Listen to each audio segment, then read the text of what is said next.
Today's second video for you is first news story is from Ethiopia. It seems that Ethiopian singers have been politicized too. 2 days ago, I did a video on a song released by Teddy Afro, Ethiopian well-known singer. The song is being seen as criticism of Ethiopian PM Abiy and his government. 24 hours ago, another singer released a song. His name is Abel Mulugeta. It seems that Abel Mulugeta's song is an answer to Teddy Afro's song. And Abel Mulugeta seems to be defending Ethiopian PM Abiy's government, though indirectly, obviously. No mention of PM Abiy in the song.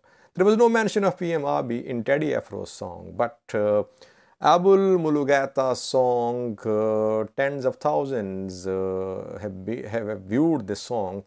It seems to be a reply to what Teddy Afro sang a few days ago. Second news story is from Eritrea, viewers. Exclusive information from Eritrea which we have received through a source. A former general of Eritrean Defense Force came under attack. He was attacked at his home, reportedly. Who is he? Why was he attacked? Where did this attack happen? A third news story is about ongoing student protests in Ethiopia. Yesterday, we saw protests in Addis Ababa. Addis Ababa University students took to the streets. Police used force. Before that, we saw that Gondar University students, teachers and staff held a large demonstration. Today, we saw more protests, especially in the Amhara region. Could there be start of some student movement against the government? Fourth news story is about the African Union headquarters, which is in Addis Ababa. African Union Staff Association has written a letter to African Union Chairperson Musa Faki. There seems to be disputes between Staff Association and African Union top authorities. Lastly, last news story is from Tigray. Tigray farmers are in danger of losing farming season. FAO, Food and Agriculture Organization of UN, is warning that situation is alarming. We have a clip for you as well. Why is that? Why are Tigray farmers going to lose farming season? First news story is about a new song released by an Ethiopian singer. Name of the singer is Abel Mulugeta. Around 24 hours ago, he released a song. Title of the song is Kedar Komo. What is meant by Kedar Komo? What are the lyrics of this song about?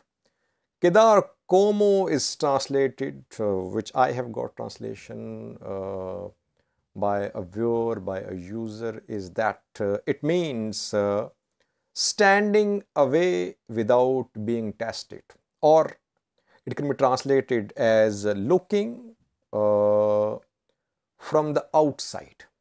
So the title, the message is that looking from outside is different from working inside. What is the singer saying? The singer is saying, not quote unquote, that it is easy to criticize from outside, but it's difficult to work inside. People are criticized always, no matter what they do. Jesus was criticized. Moses was criticized. People criticize no matter what you do. But it's difficult to work than to just criticize from outside.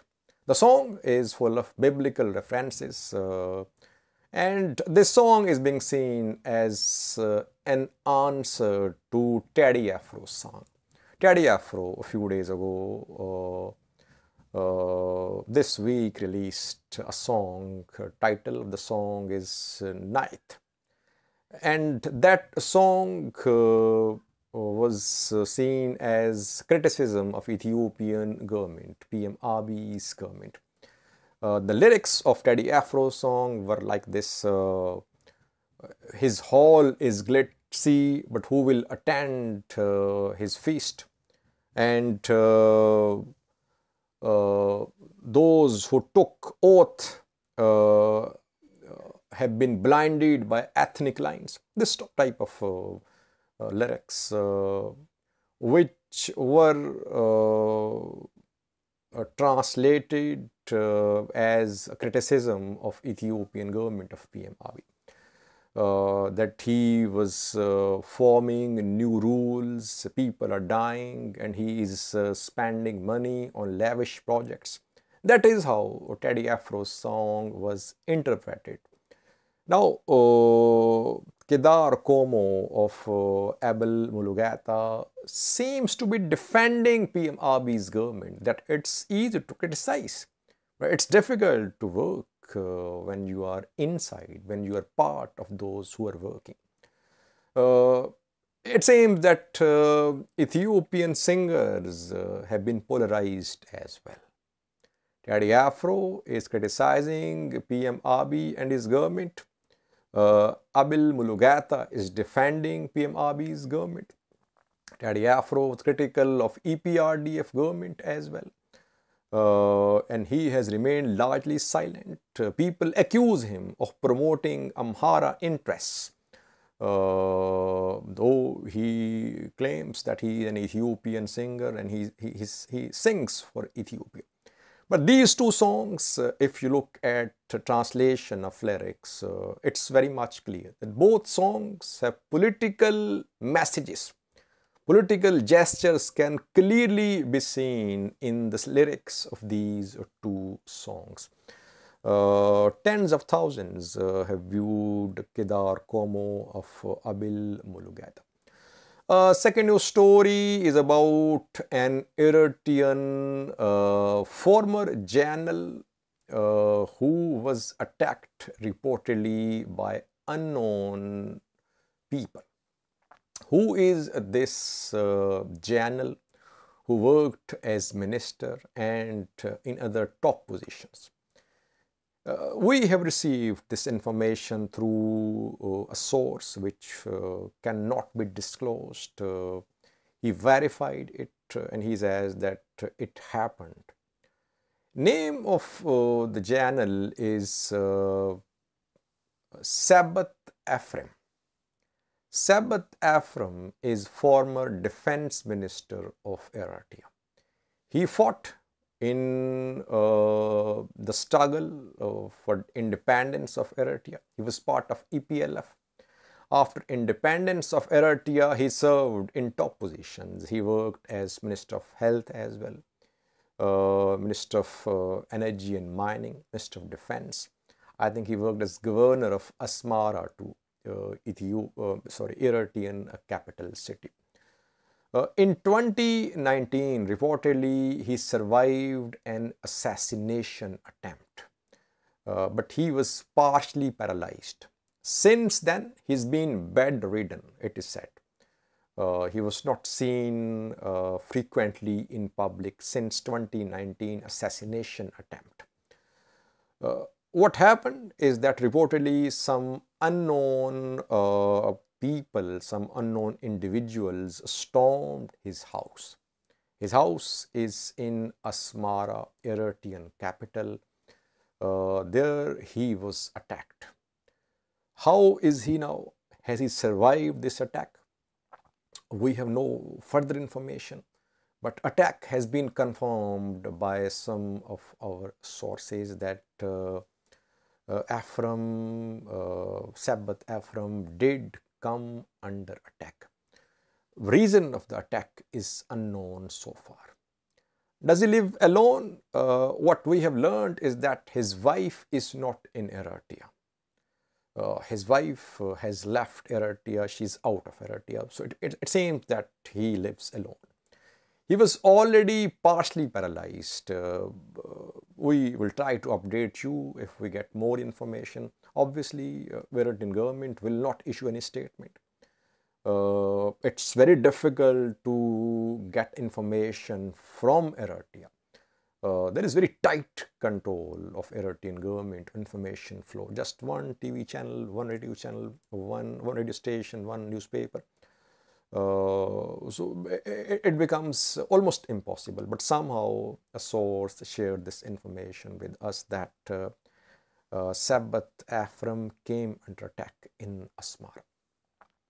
A third news story is about ongoing student protests in Ethiopia. The protests started after Velaga massacre, in which hundreds of innocent civilians were killed, mostly ethnic Amhara. Some say some Oromos have been killed as well, Muslims too. After that, students started protests, especially in the Amhara region. First protest was held at Gondar University. A large demonstration was held yesterday with participation of students, teachers and staff. Then Addis Ababa University students followed as well. They came out of the university and they were out of the university protesting when police used force. Several students were injured. They were taken into custody as well. Police dispersed students. Police did not allow them to protest outside the university in Addis Ababa, Ethiopian capital. And yesterday we saw statements from some Amhara region based groups, especially Nama spoke, condemning police action against students of Addis Ababa University. Today, students, teachers, staff of 3 other universities in the Amhara region took to the streets. First protest was held in Debre Birhan. Debre Birhan University students protested today. Second protest was held by Vuldia University staff, teachers, students. And thirdly, Wollo University students also protested. You can see some pictures on your screen. The pictures are from Vuldia, Dasi, Debre Birhan student protests. So, so far we have seen that Gondar, Addis Ababa, Debre Marcos, Debre Birhan, Wollo and Dasi University students have held protest rallies in and out of the universities. Could there be start of some student movement against Ethiopian government? It's difficult to protest in Ethiopia, especially in Addis Ababa. In Amhara region, students are being allowed to protest because people are angry at the Velaga massacre in which civilians have been killed.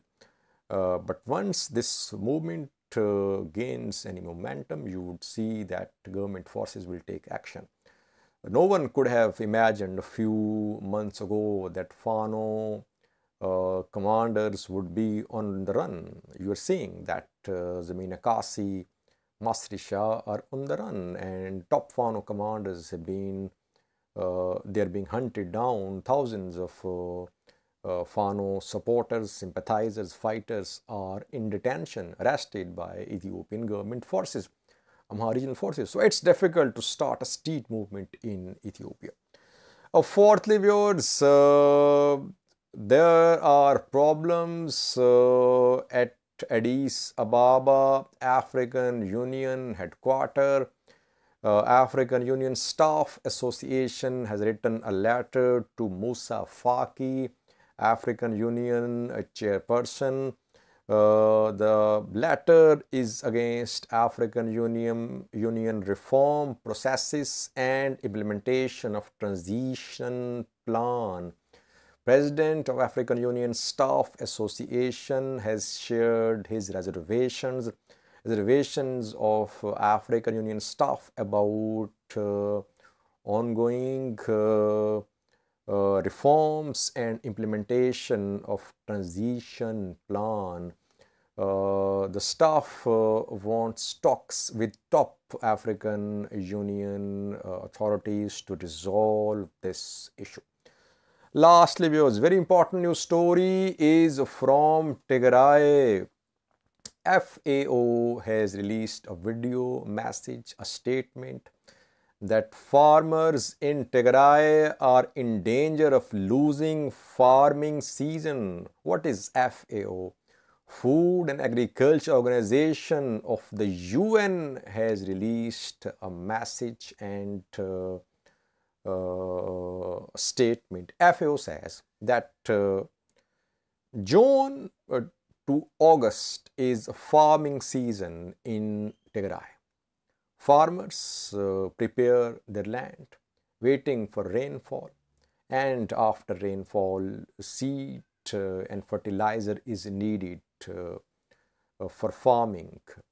But in Tigray, problem is that farmers have prepared the land. They are waiting for rainfall, and rainfall is expected in coming days. But farmers have no seeds and fertilizers, or you can say there is shortage of seeds and fertilizers. FAO says that 96 million US dollars are required on urgent basis for provision of fertilizers and seeds to the farmers of Tigray. If farmers do not get these fertilizers and seeds, it means that coming months could be devastating for the people of Tigray. If no land is cultivated now between June and August, it means that in coming months, people will have nothing to eat at home from Tigray land. So that is why FAO says that on emergency basis, intervention is required. International donors should step up their support for FAO for the provision of seeds and fertilizers to the farmers of Tigray. Watch this clip shared by FAO about the situation in Tigray. Today, the Food and Agriculture Organization also warned that farmers in parts of northern Ethiopia are in serious danger of losing the main planting season from June to August if they do not receive urgent support from the international community to sow their fields. FAO noted that this would further deteriorate the already serious food security situation in the region. FAO said that with the rainfall outlook foreseen to be favorable, the season offers a crucial and cost-effective opportunity to improve food availability across the region. And most farmers in Tigray have completed land preparation and are waiting for the onset of the rains. However, FAO warns that limited access to agricultural inputs, particularly fertilizers and seeds, is a major threat to the season. The Food and Agriculture Organization and its partners are seeking to mobilize $96 million immediately, focusing specifically on the time-sensitive opportunity offered by the government of Ethiopia to purchase fertilizers at cost price.